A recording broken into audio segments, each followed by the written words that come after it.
There was an incredible film entirely shot on an iPhone. And the reason that that film did so well has nothing to do with the fact that it was shot on an iPhone. It's because the freaking story was amazing.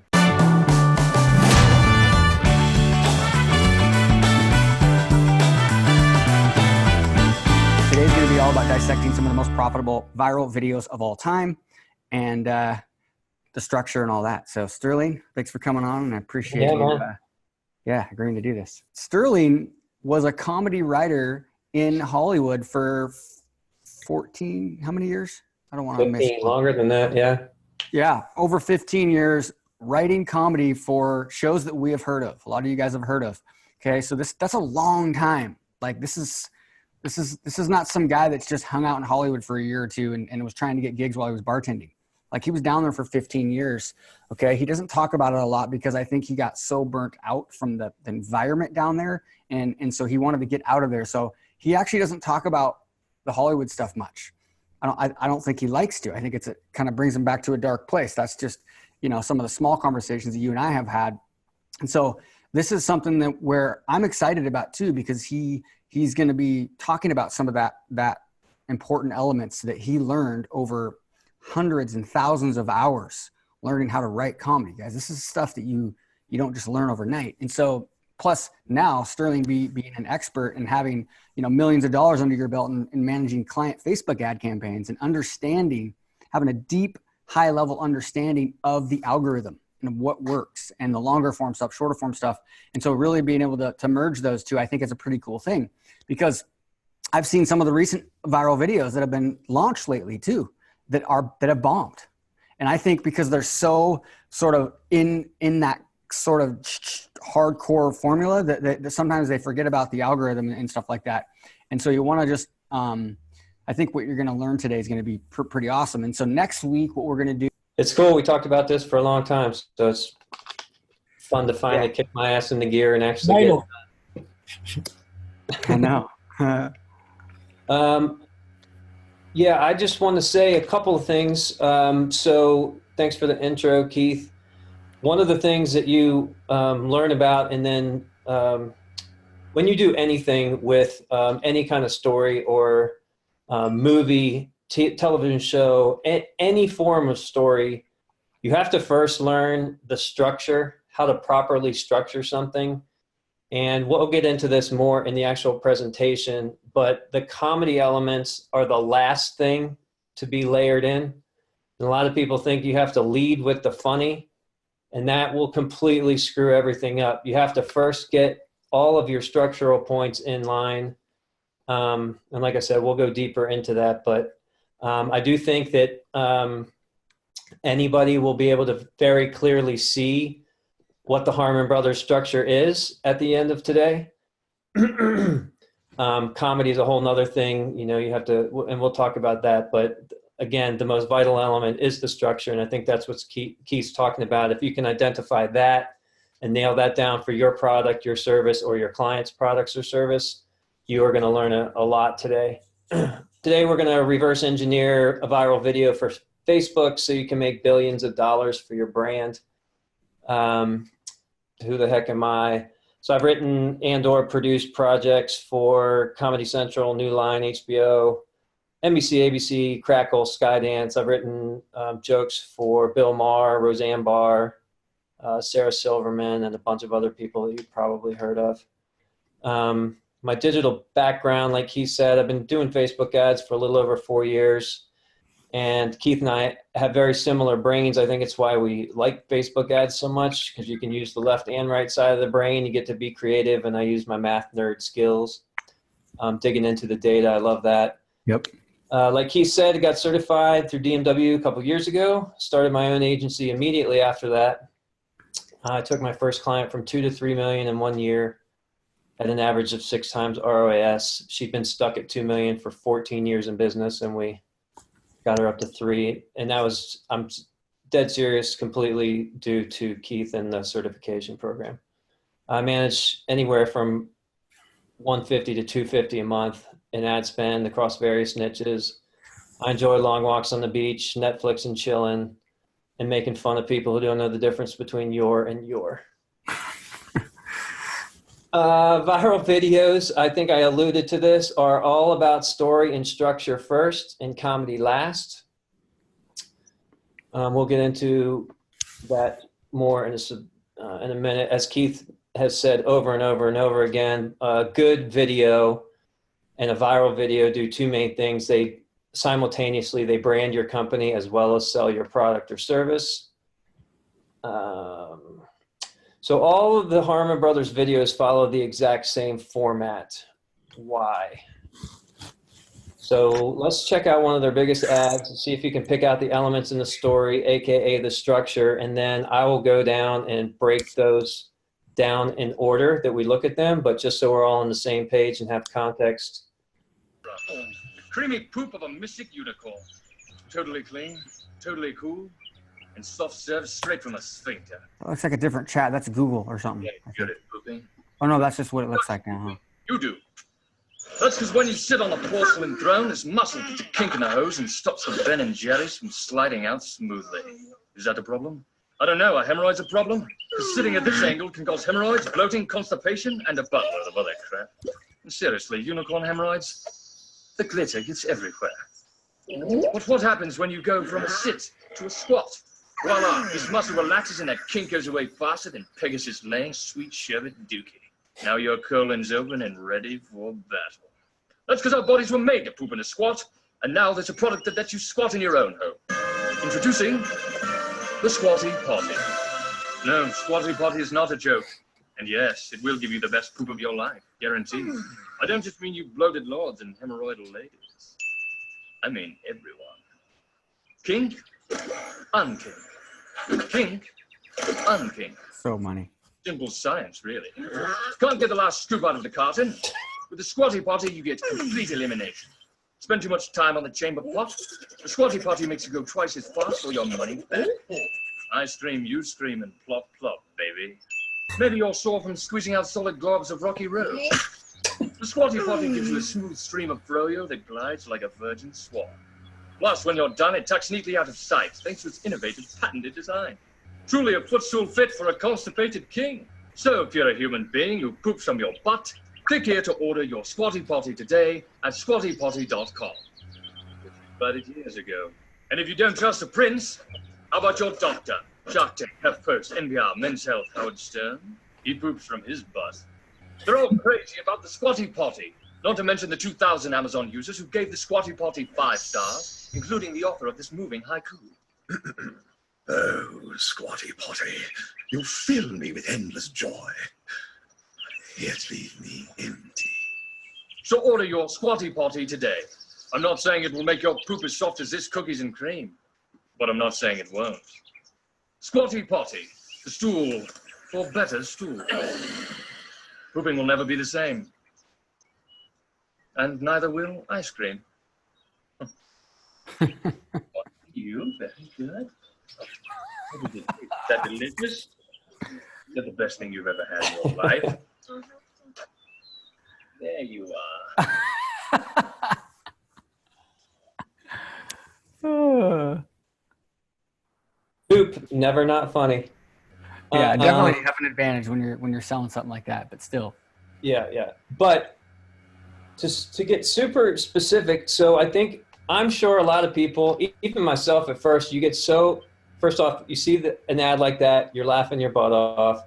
You're looking at the costumes, you're looking at the set, you're looking at all the graphics, you're looking at all this stuff. And so, of course, especially if you have zero production experience, of course, the first thought is, well, there's no way on earth I could possibly do something like that. Like that thing's got to cost $1 million, and I don't know how to do this, and I don't know how to do that.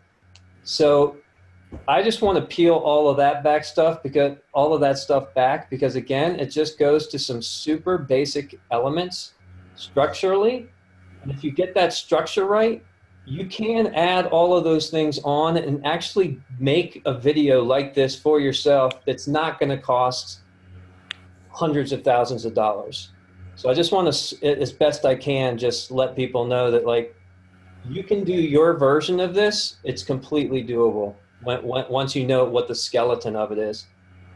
Really quickly, Sterling, there was a couple people that came in and were saying like, is this a real thing or do they really sell that? Oh yeah. Oh, really? They hadn't seen it yet. And so I was looking at the numbers from the book, and it's definitely a real thing. But I've heard that from other people too that have seen the video, and they went from 7 million before this video annual sales, annual sales in dollars to over $30 million in annual sales after that video. Yeah.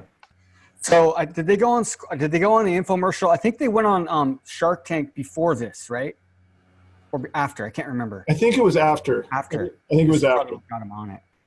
But yeah, you can find it on Shark Tank where they really explain it, how passionate they are. It's an older couple, I believe, an older lady. It's not like somebody you would expect to do a viral video. They found the Harmon brothers and somehow and then did it, and then that's what made it. They got the comedy writers on their team, and they spent a weekend like at a resort, which is what I want to do with you, by the way, sometimes, Sterling, with somebody.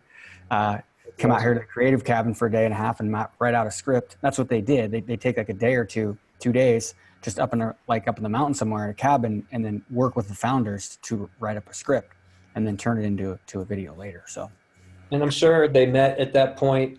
I'm sure they met with multiple ad agencies. So you have to have a company that's got some courage to be willing to do something like this, and it also obviously has to fit within your brand. Yep. Where are we? So the structure of this ad, and actually all the, I think they have got 9 or 10 ads that I'm aware of, and I've looked at all of them, and the structure is the same for all of them. And it's very simple. And this is what the structure is, and then we'll go one by one down each one and tell what those things are, and then where those things fall in this script that we just saw. A lot of this stuff is, I'm sure you're going to recognize from standard video ads that Keith talks about all the time. You got to have your intro or hook. You got to get that cleaned up. Highlight the problem. Tell them what your solution is. Have multiple calls to action. Make sure you establish authority and overcome objections, and then another call to action. So this isn't, rocket science. It's very clean, and all the elements that Keith talks about for regular videos. If I put the link in there for the Shark Tank episode, don't go watch that now. But you can see how they're a regular company, like passionate about their product. But just so you know, I've done some research on this in the past as well. Like that viral video and their ads on YouTube and Facebook, that like there's no comparison to Shark Tank. Like they blew the numbers from Shark Tank away. It might not be, like Shark Tank, maybe they sold a lot, right? Got them out there in a big way for sure. But like the ads that they're running on social, 10, 20x to what they did going on that show, just so you guys know. Something like that. Well, that also speaks to the power of being able to share on social media versus the number of people that watched that episode of Shark Tank. Right. Now they feed off each other now, though. That's the thing. So you can get both freaking money. So anyway, keep going. Okay. So, Keith talks about this all the time, the intro, the hook. This is the scroll stopping. It's the introduction of your video. As best we can, we want people to go, what the hell is this? So that they stop and watch some more. Some of the best practices, and we can get into this later too, but I am 100% positive, just because I've watched so many comedy shows tape, and I'm positive that Harmon Brothers does this too. You want to shoot multiple intros and test them all. They do. I know they do. And I'm sure they actually not just the intro, they probably shoot variations of each segment of that structure. And one of the reasons is it's a lot cheaper to write those jokes in advance and shoot them on the spot there than it is to do one version, and then you get to the edit and you're like, damn, I really wish we had done a different version of this or a different version of that. So it costs you pennies, relatively speaking, pennies to shoot multiples of all sections of the structure than it would be to edit, finish, and then have to go back and reshoot everything. Oh, can't imagine. Same. Yeah, it'd be crazy. Shoot is what I say. You can test these. This is what I would do on the digital side. I'm sure Keith would agree with this, but you shoot, multiple intros, just edit them onto your video, do a video view objective and see which one of the intros gives you the most 10-second views, so you know like that's going to be your best scroll stopper. Exactly. That's just a little. Because that's the only metric you're interested in, that specific with that metric right there. You're trying to figure out what grabs people's attention, right? So you're looking at click-through rates and you're looking at average view duration, basically. And then that way, and if you're using the video view objective, you're going to get 3 times the volume probably than you would with conversions. Now, of course, you could still split test that with some of your conversions if you want, right? It's going to give you multiple variations of creative, which is good for the algorithm anyways, right? We know that when we have more variations, that helps. So anyways, but that's just a side algorithm note there for you guys, you math geeks.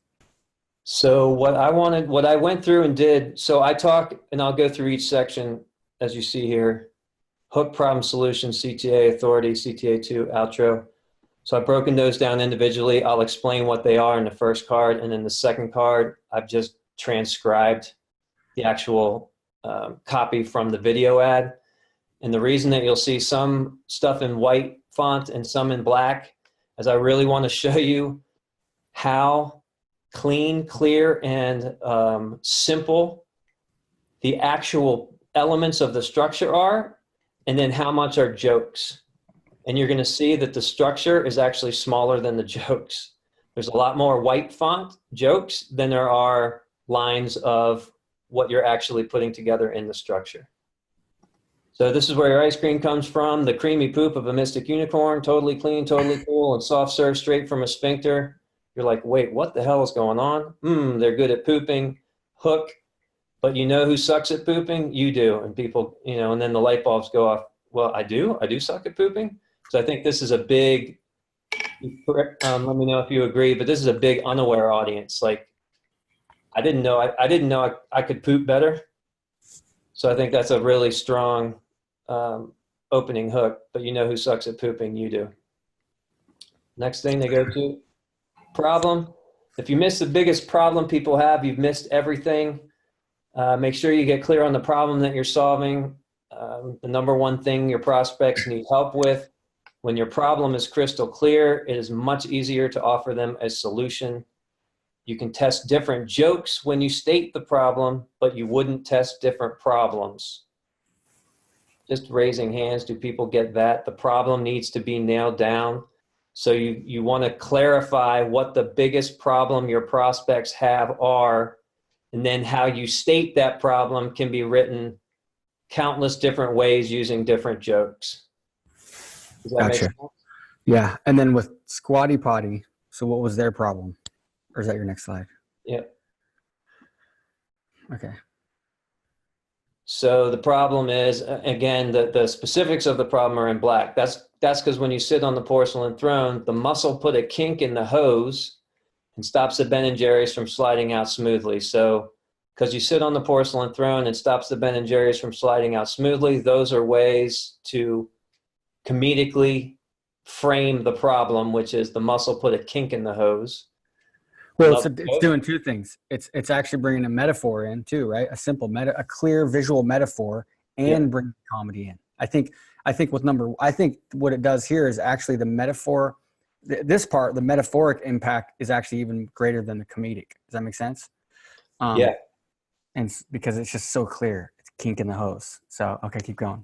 Which is great. And then, is that a problem? I don't know. Are hemorrhoids a problem?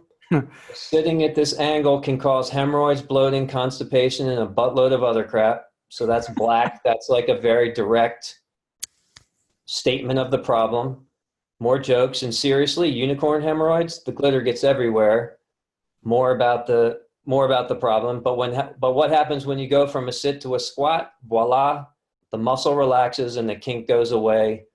More jokes. Faster than Pegasus laying a sweet sherbet dookie. Now your colon's open and ready for battle. That's because our bodies were made to poop in a squat.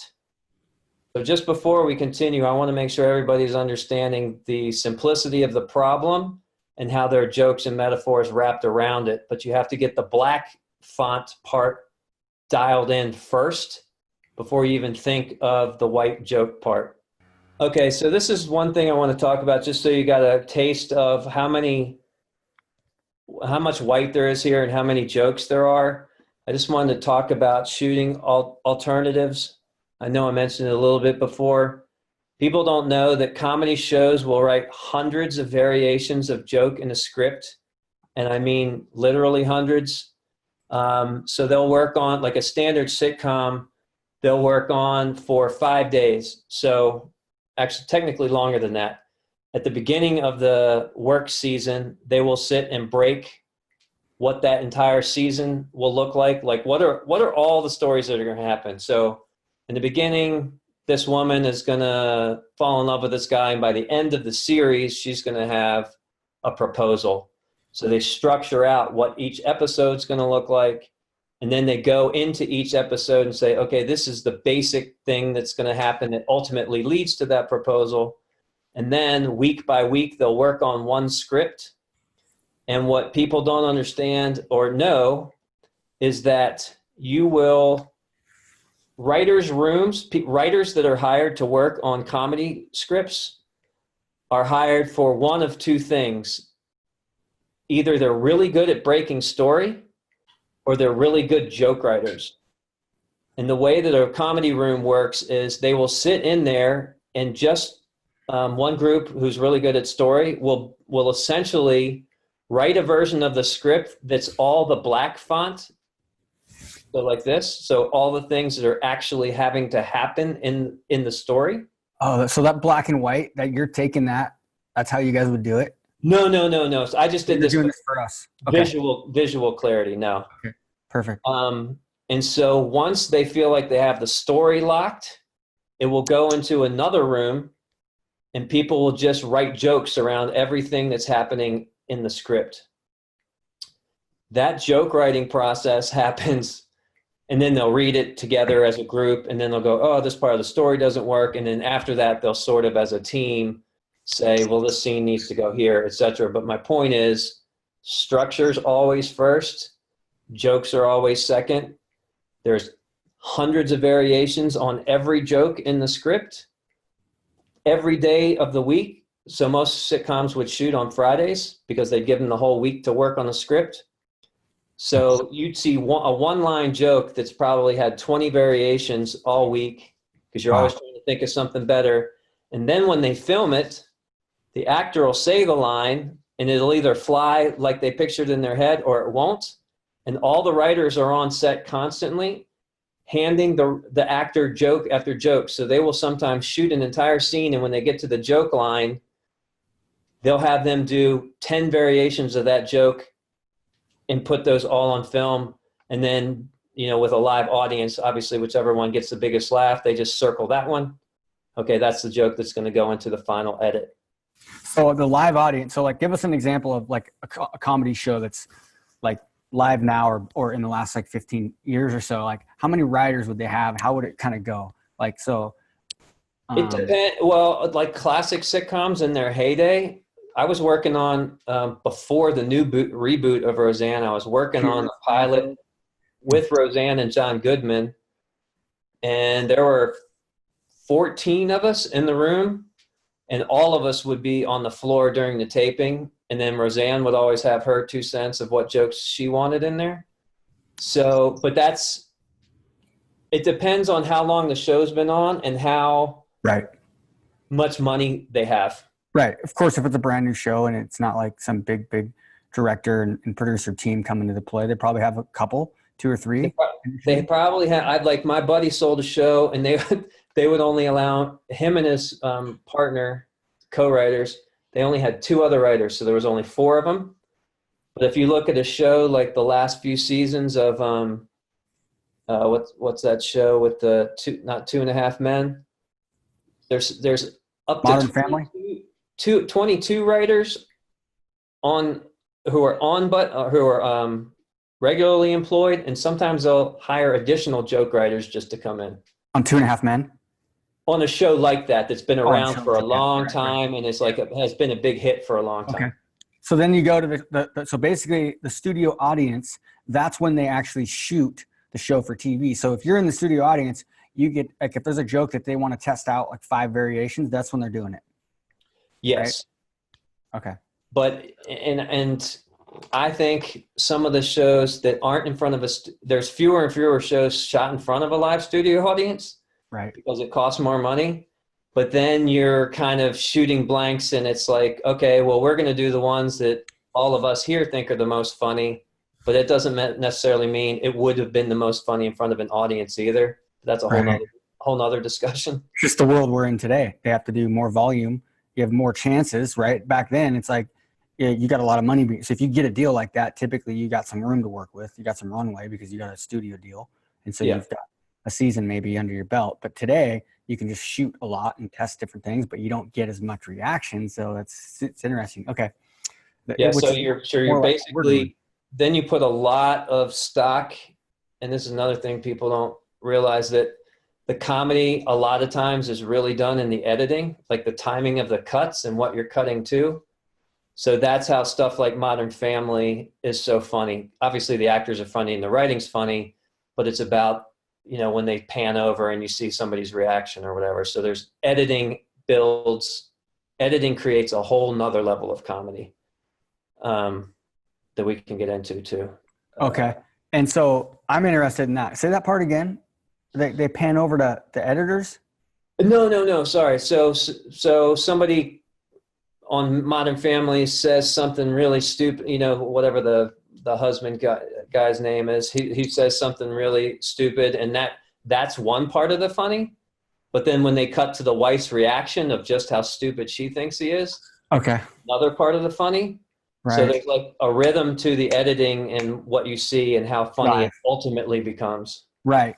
And then that's where the yeah, exactly. Okay, the ad-libbing and stuff comes into, right, which is okay, performers. And so the cool thing for us now, though, we're kind of in being able to run ads. It's sort of like going back to the old way, because we get to test a lot of variations and see what performs best by the numbers, right, with click-through rates and video view duration. So we don't have to like put all our, like today's, they have to put a little bit more of their eggs in one basket, sort of guess with their small team, right? We get to just test as much. So I'm actually urging you guys, even if you're not doing comedy videos, if you do anything video, make sure you at least test those intros and make variations. A lot of times I'll film a video and I'll do multiple calls to actions, or I'll do multiple things, but it's always more editing too. But right. Okay. Keep going. Yep. More notes. What I might have said this already, but the points to make sure your structure is solid in place, and just know that you'll write and rewrite the comedy parts of it many times, and probably many more times while you're shooting. Always, always, always structural elements first, then you add the comedy last. You might as well shoot as many variations as you can, as Keith just mentioned, because it's cheaper to do when you're on set than see your edit and wish you'd done it a different way. The next element is the solution. This is where you or your product comes in to save the day. Again, just visually look at, the black is the skeleton part of the solution. The rest is jokes. And now there's a product that lets you squat in your own home, introducing the Squatty Potty. So that's the first introduction of the solution. And Keith, they put this specifically in here for the people who are latecomers and had never seen this video, because a lot of people, I'm sure, think it's a joke. So they literally say, no, Squatty Potty is not a joke, which I think is fascinating. So they're handling not necessarily an objection, but they're clarifying that this product is for real. Right. And yes, it'll give you the best poop of your life, guaranteed. I don't just mean you bloated lords and hemorrhoidal ladies. I mean everyone. That's important. Which part? This is not a joke? I mean everyone. And I mean everyone, yes. Yeah, not just you bloated lords and hemorrhoidal ladies. More solution. Kink, unkink, kink, unkink. It's simple science, really. Can't get the last scoop out of the carton. Another metaphor. With the Squatty Potty, you get complete elimination. Do you spend too much time on the chamber pot? And then their big promise is Squatty Potty makes you go twice as fast or your money back. And then a big funny joke, I scream, you scream, and plop, plop, baby. maybe you're sore from squeezing out solid globs of rocky road. The Squatty Potty gives you a smooth stream of froyo that glides like a virgin swan. Until you mentioned that, Keith, I wasn't even paying attention to how many metaphors they have, but it's really, really smart. So thanks for bringing that up.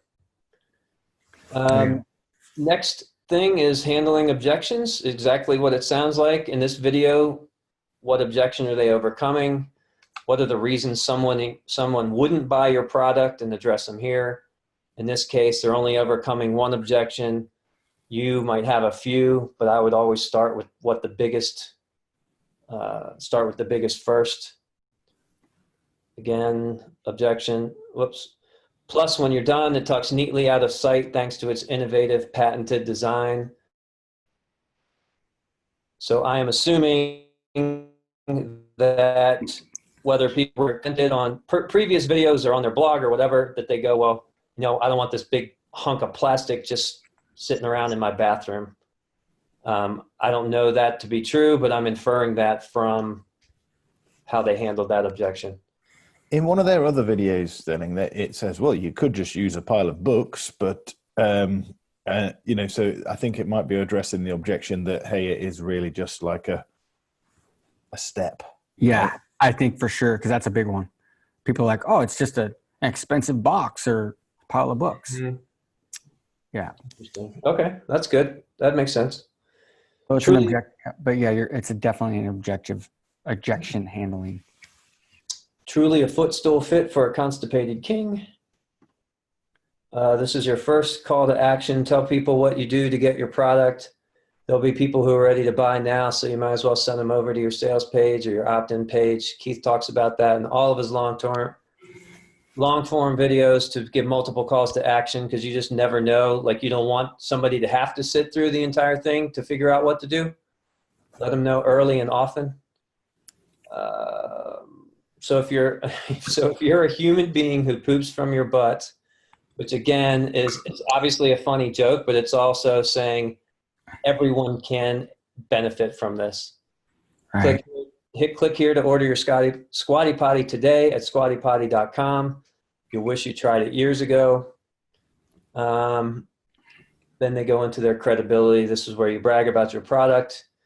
It's your version of a super fast case study, or you pluck out one of your best reviews, or establish who you are or what you've done. So that part's all the same. It's just how you frame it with comedy. Why should people buy your product? And this one here, I think, depending on what your business is or product, especially if it's not something that's like sort of taboo, like this is, you can embed a testimonial or a case study or a success story earlier on during a teaching moment in the video, if it works out. Right. So like even during a joke, you could mention something like so-and-so who had this, and then this happened, like a da-da-da, whatever the joke is. Right. So you could, anytime that you can subtly embed a success story, any kind of video like this as part of your teaching moment, right? Instead of trying to wait till the very end. And here it's hard to do because you can't, it's like Susie, who's pooping way better now, picture of her, right, on the pot. You can't really do that with this. I mean, you could if you had somebody willing to do that. But anyway, but other things you can, especially if it's not a comedy one. So that's just a side note.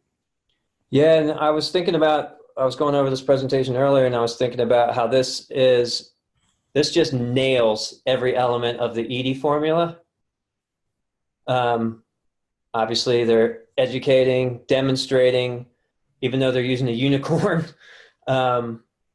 poop in a toilet, they're demonstrating how the product actually works for you. They're informing, and they're entertaining the heck out of you. So they just hit all the elements that Keith's talked about for years now.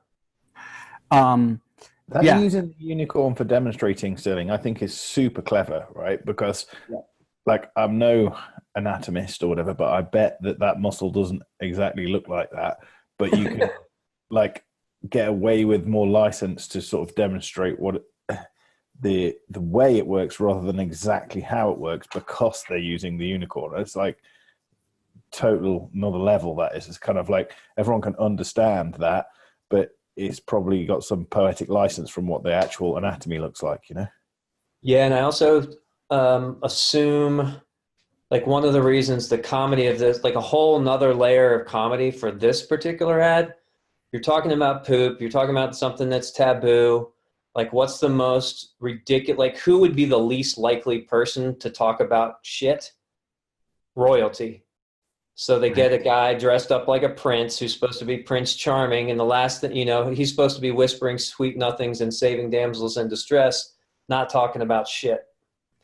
So that's like a high, we call that high concept comedy. So that's just like another layer of clever. And then making the unicorn, like Rob was just saying, demonstrate the poop, because obviously you're never going to use a human in that scenario. And then they have the poop looking like rainbows. Like this thing is so clever on so many levels. It's crazy. So what I was going to do here is I was looking for something over here real quick to add to this. I just don't know where it's at. Ask about that. Sorry, I was thinking a thought before I finished my thought when I was trying to ask the question, but I was thinking about that earlier. I was going to ask you about that high concept thing, because I noticed the royalty thing. I never really noticed it until right now while you're doing this presentation. And I was like thinking maybe it was part of it was because it is a taboo thing, right? But it's also, it brings you back to like the comment that you made about overcoming that objection of comparing it to like a stack of books or something, right? Like Rob had mentioned. And so royalty likes stuff that looks good, right? So it's sort of like, not only is it okay because of royalty, I think it's also because people might be embarrassed for somebody to come over to their house and see that in their bathroom. That's smart.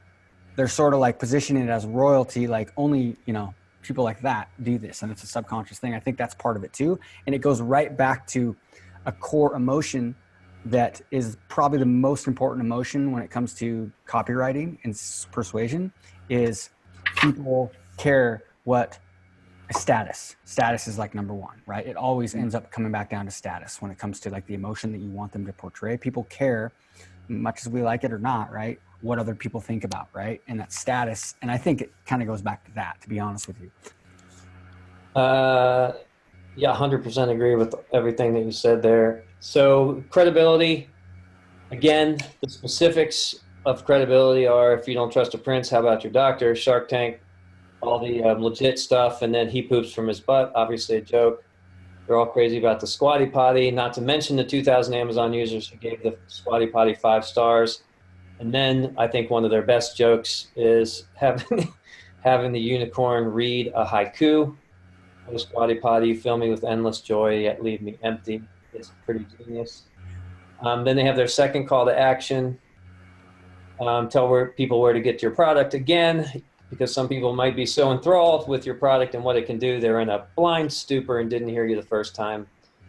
So they just say, so order your Squatty Potty today. Another joke, I'm not saying it'll make your poop soft as cookies and cream, but I'm not saying it won't.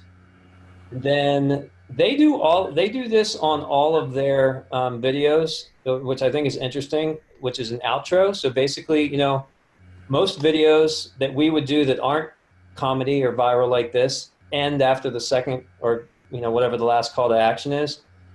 But you can think of outro, it's a very comedy thing. It's one last chance to make a joke, to leave another impression. You can think of this as almost like your blooper reel when you see a movie and they start playing the blooper reel while the credits are going up.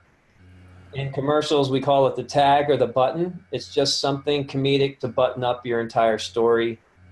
And this is actually where Keith was laughing the hardest. They say Squatty Potty's a stool for better stools. Pooping will never be the same. And he's passing out all the ice cream to all the kids and wiping their mouths off. And neither will ice cream. So it's just something else to leave an impression in their head. But I did notice that every single one of their videos has a tag. If I'm somebody that's watching this right now and I'm thinking like, okay, this helped me a lot. I think I have an idea where I could write out a script for my business. But I don't want to go hire actors. I live in the Midwest. There might be some actors, but it's hard to do. So I guess this is actually, it's a two-part question. Number one is, what would you, like how realistically, what would you recommend me trying to do I guess it's hard to answer that without knowing the hook, but if I don't have the budget to say spend, $15,000 to get a good script written and, or whatever that costs, or 10 to 100,000 to have a professional crew do it. But I want to do it with maybe like an overall $5,000 budget. Is that possible? And then my other sort of question on that is, um, actors. How I think some people realize, I think some people hear the word actor and they think like big money. So touch on actually how actors are probably easier attainable than we realize. And so there's two separate questions I have. Okay, so to answer the first, and remind me of the second one because I might go down a rabbit hole here. But to answer the first one, like we talk about all the time in writing, you talk about writing to the budget. So you have to know what your limitations are budget-wise. I think one of the best examples I ever heard was nobody's going to read a script where the opening line says, Times Square, noon, it's empty. Because the cost... You can do it, but it costs you millions. Millions. It's just completely cost prohibitive. Right. There's a movie that did that once, right? Yeah. I think the Will Smith bit, after that example came out, somebody actually did it. Yeah, the Will Smith movie. So that's just a long way of saying you have to, and it's tough because I don't want to try to talk people out of not doing this, but I also understand that if you haven't done production before, you don't necessarily know how much things cost. So I think if I was talking to somebody that didn't have any experience like that, I would try to say, don't write crazy special effects. Don't write anything. Again, just start with the bones, start with that structure, start with some jokes, some jokes around that structure, and then pitch yourself or people that you know, get into a room and just try to think up 3, 5, 7 different concepts around it. Because I'm sure this Prince and the Unicorn was one idea out of hundreds that they sat around pitching each other. So you just take your first idea and go, okay, what am I selling? Like, I'm selling a Squatty Potty. Okay. Write down with 0 limits, write down 100 ways you could demonstrate the Squatty Potty so that you don't limit your brain at the beginning, and then just cross off the ones that are completely ridiculous and way out of budget. Narrow it down to 10 and then go, okay, if I was going to do this, would it be, would these 5 be easier than these 5? So just keep your brain open creatively. Don't put any limits on it. And then after you finish that list, you just start crossing off all the preposterous ideas, and something will be born. What's that cheesy cliche, but it's cliche for a reason, born of necessity or whatever. Like you'll figure out if you really come upon an idea that you like, you will figure out a way to get it done inexpensively. I'll give people 2 major tips. Well, one is first off, I think it was 3 years ago. There was a film, an incredible film. It was the first film entirely shot on an iPhone.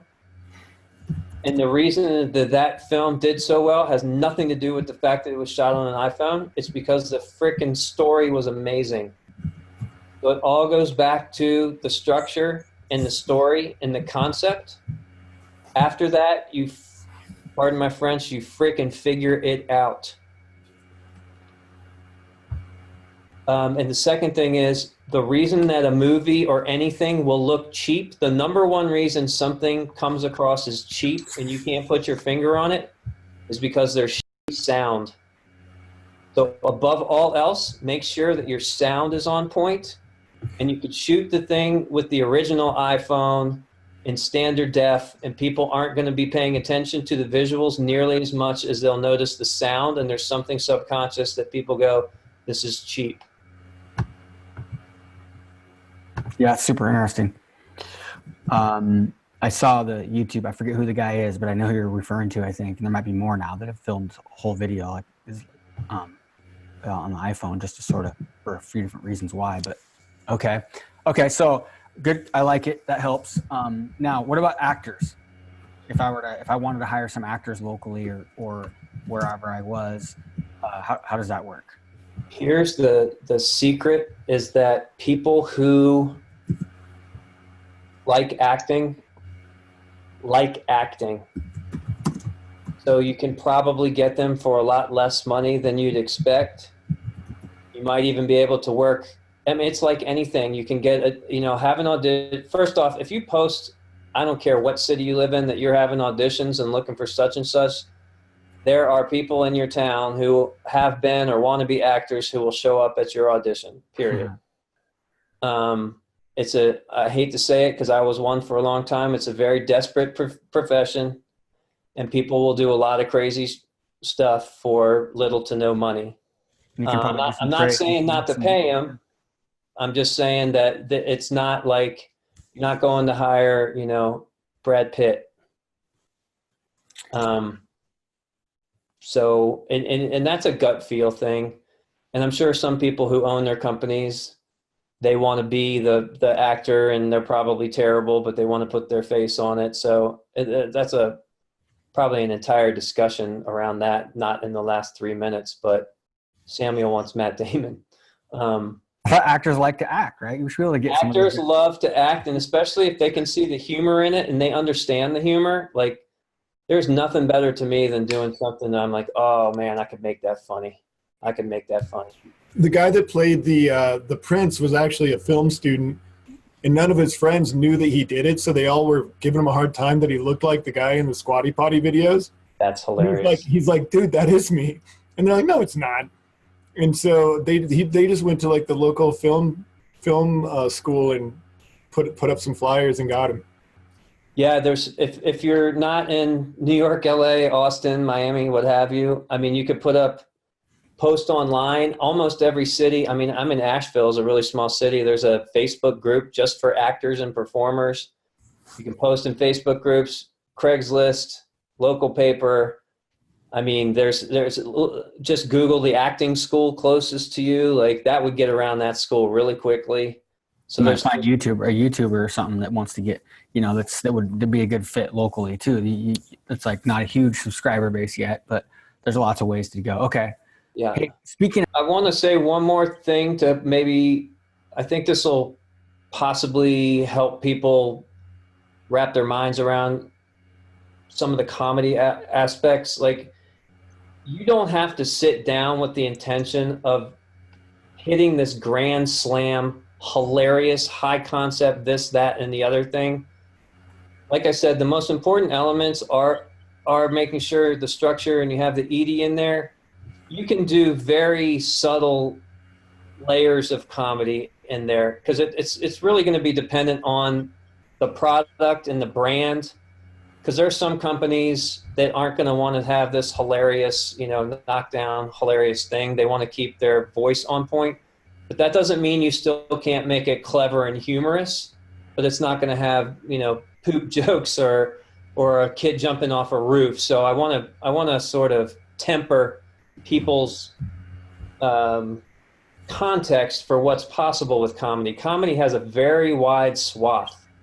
And at the end of the day, you want to still make sure that it's on point for the brand. I'm helping Rob, one of his clients, with something, and it's not going to be any kind of slap down, hilarious thing, but it's going to be clever and funny. I don't know if you can talk about that, Rob, but it's there's just many layers and many levels of comedy. Don't get intimidated about trying to make a Harmon Brothers funny right out the gate. All right, cool. Thank you. See you guys. Talk to y'all soon.